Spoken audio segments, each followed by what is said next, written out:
আজকে তোমাদের সাথে আলোচনা করব কলকাতা হাইকোর্টের এলডিএ পোস্টের প্রমোশনাল অ্যাসপেক্টটা। এবং সবার আগে একটু জানিয়ে রাখি যে ভিডিওটা না তোমরা একটা সেকেন্ড স্কিপ করবে না। কেন স্কিপ করবে না সেটা এই ভিডিও দেখলেই বুঝতে পারবে।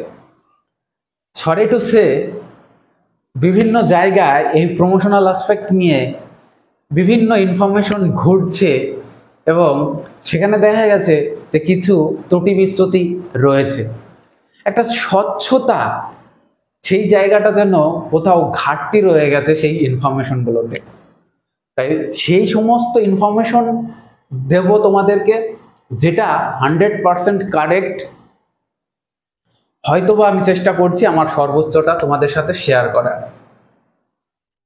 সো এলডিএ পোস্ট, এই পোস্ট সম্পর্কে আগে তোমাকে জানতে হবে যে এলডিএ পোস্টটা আসলে কোন জায়গার পোস্ট, কেমন পোস্ট। এলডিএ এর ফুল ফর্ম হচ্ছে লোয়ার ডিভিশন অ্যাসিস্ট্যান্ট, যেটা এতদিনে তোমরা জেনে গেছো। এবার এই লোয়ার ডিভিশন অ্যাসিস্ট্যান্ট অর্থাৎ এলডিএ বনাম ভার্সেস এলডিসি, এই জায়গাটা একটু ক্লিয়ার করার দরকার আছে প্রমোশনাল অ্যাসপেক্টটা জানার জন্য। এলডিসি কাকে বলবো আর এলডিএ কাকে বলবো আমরা একটু দেখব। এলডিসি ফুল ফর্ম হচ্ছে লোয়ার ডিভিশন ক্লার্ক এবং এলডি এর full form lower division assistant. ডিফারেন্সটা হচ্ছে এ এবং সিতে। এলডিসি কারা হয়? এলডিসি হয় সাধারণত কোর্ট পারপাসে যদি আমরা বলি তাহলে আমরা দেখব যে কোর্টের, ওয়েস্ট বেঙ্গলের যে সমস্ত সাবঅর্ডিনেট কোর্টগুলো আছে বা লোয়ার কোর্টগুলো আছে, সে ডিস্ট্রিক্ট কোর্ট হতে পারে, মুন্সিপ কোর্ট হতে পারে, ছোট ছোট কোর্টগুলো যেগুলো দেখতে পাই আমরা, সেই কোর্টগুলোতে যারা ক্লার্ক হয় তাদেরকে বলা হয় এলডিসি অর্থাৎ লোয়ার ডিভিশন ক্লার্ক। এবং এছাড়া এলডিসি আমরা দেখতে পাই পিএসসি ক্লার্কশিপের যে পরীক্ষাটা হয় সেখানে আমরা এলডিসি এবং এলডিএ দুটো জিনিসই আমরা দেখতে পাই, দুটো পোস্টের কথাই আমরা জানতে পারি। তোমরা অনেকে হয়তো জেনে থাকবে, অনেকে জানবে না। পিএসসি ক্লার্কশিপে পিএসসির কথা আমি যদি বলি, এইগুলো জানা দরকার আছে তোমাদের। পিএসসি ক্লার্কশিপের কথা যদি আমরা বলি তাহলে এখানে যে রিক্রুটমেন্টটা হয়, এখানে দুটো পোস্টে রিক্রুট হয়, দুটো পোস্টে তারা চাকরিটা পায়। এক হচ্ছে এলডিএ আর একটা হচ্ছে এলডিসি। কারা এলডিএ পায়, কারা এলডিসি পায়? না, এলডিএ পায় কেবলমাত্র যারা সেক্রেটারিয়েটে চাকরিটা পায়, অর্থাৎ পোস্টিংটা যাদের সেক্রেটারিয়েটে হয় তাদেরকে এলডিএ বলা হয় এবং লোয়ার ডিভিশন অ্যাসিস্ট্যান্ট।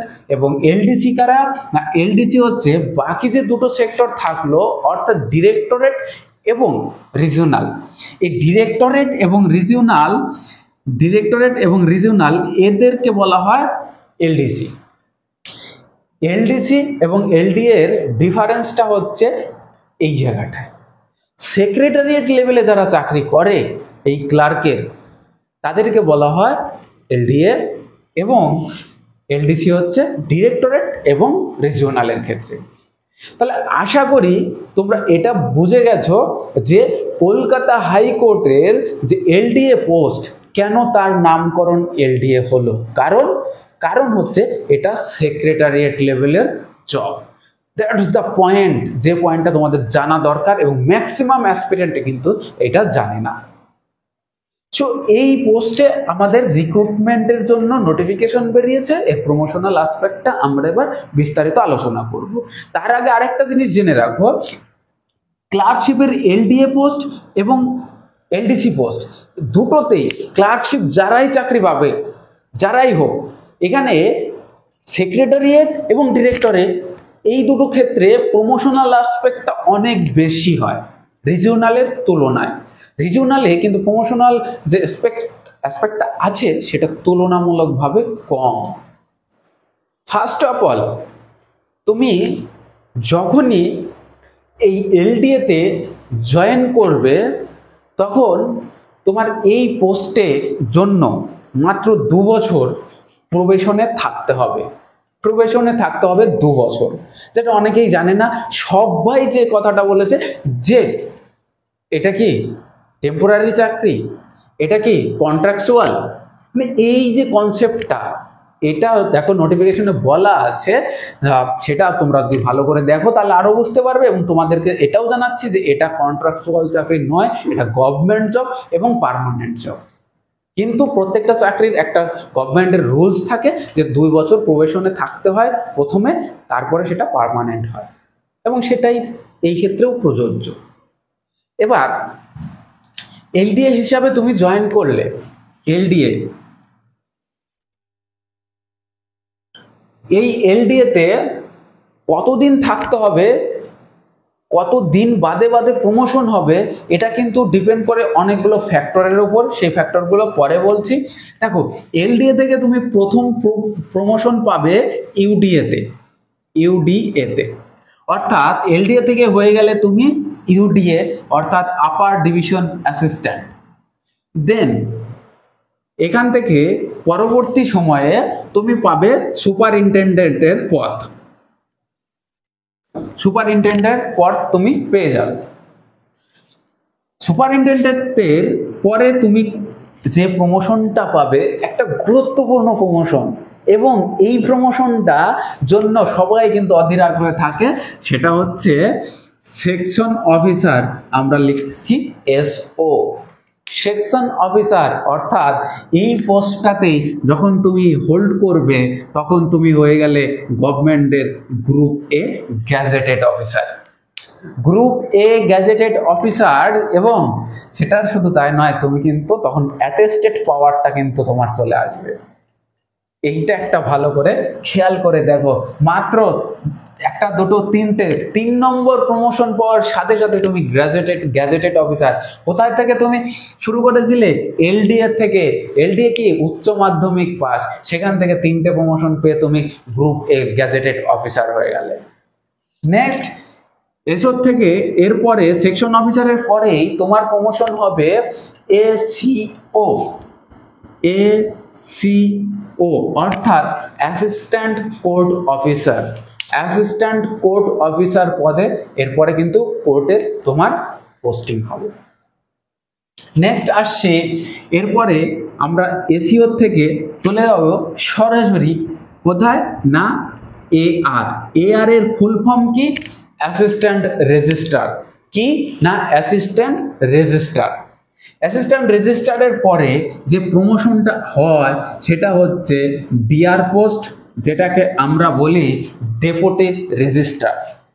ডেপুটি রেজিস্ট্রারের পরে তোমার প্রমোশন হবে কোথায় না জেআর, জেআর অর্থাৎ জয়েন্ট রেজিস্ট্রার। এই পর্যন্তই একটা এলডিএ ক্যাডারে, এই ক্যাডারে ঢুকে গেলে তোমার এই পর্যন্ত আসার সম্ভাবনা থাকবে। সর্বোচ্চ পোস্ট এলডিএ ক্যাডারে, সর্বোচ্চ পোস্ট প্রমোশনাল পোস্ট হচ্ছে জেআর অর্থাৎ জয়েন্ট রেজিস্ট্রার।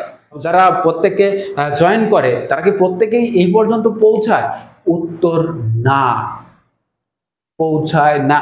কেন পৌঁছায় না?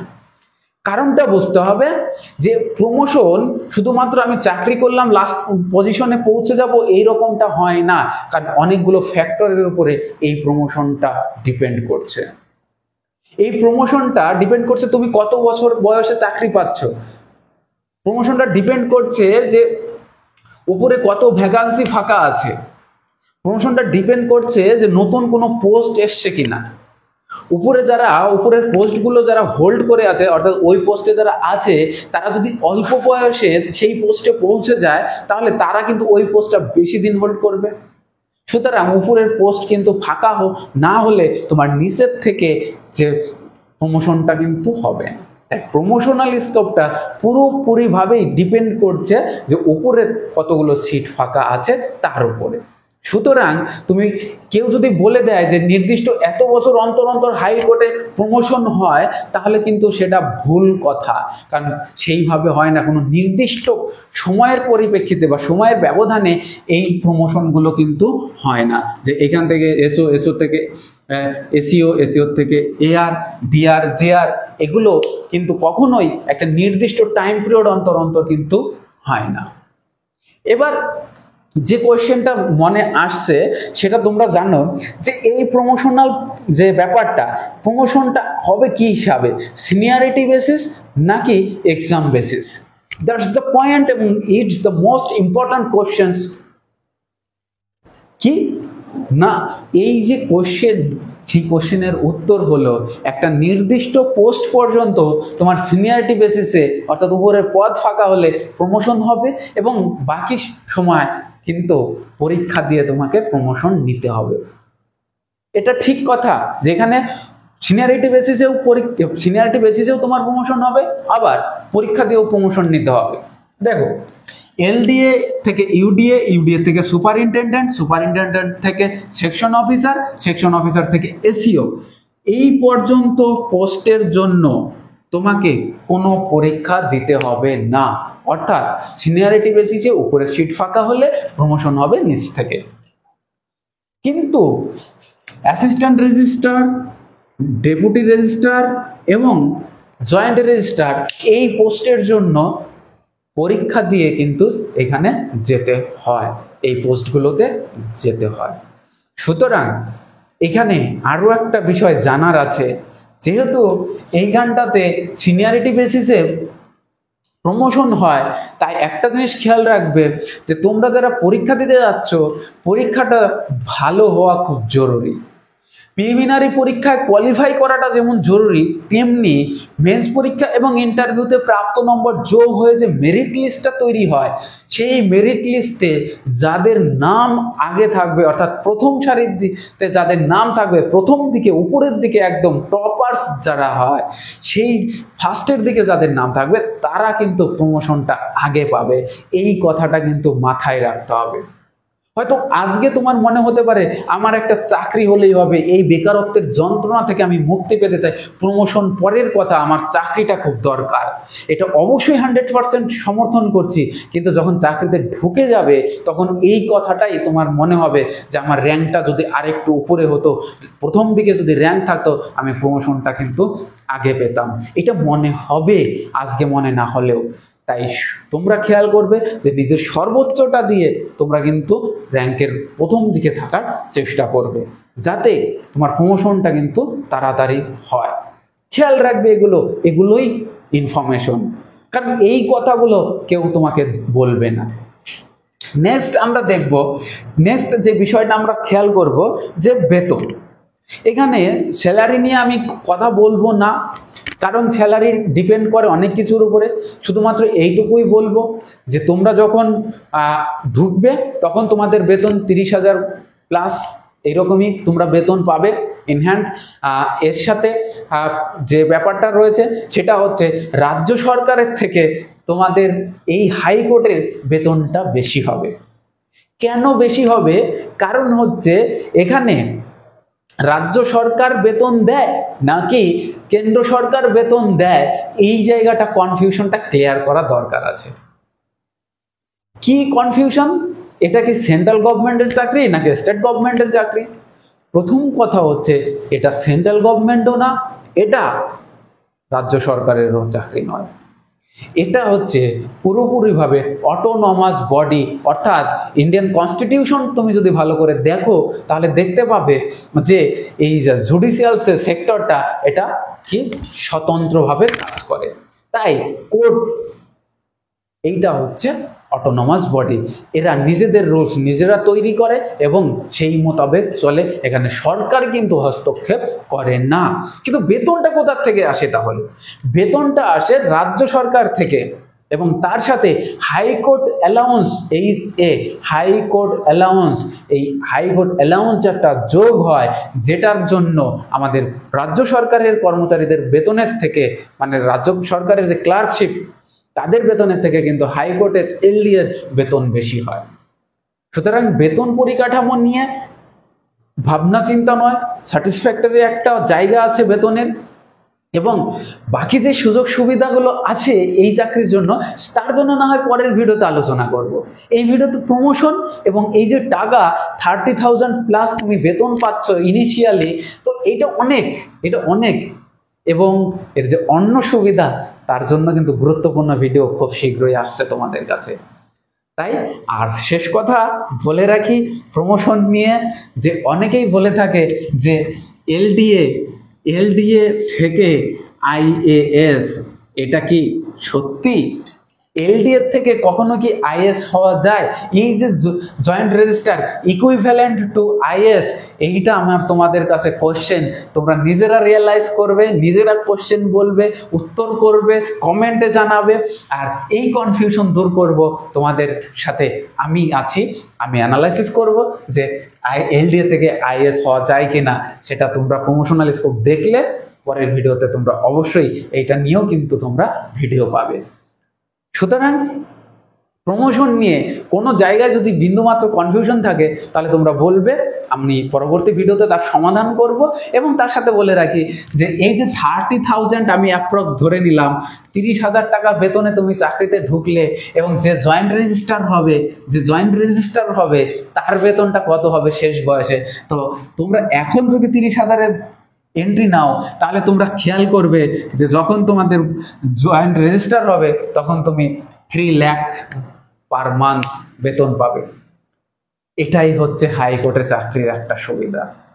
সুতরাং এই যে ধামাকা একটা ব্যাপার, এই যে একটা বড় অ্যামাউন্টের টাকা স্যালারি মান্থলি পাওয়া যাবে, এটা কিন্তু কম বিষয় নয়।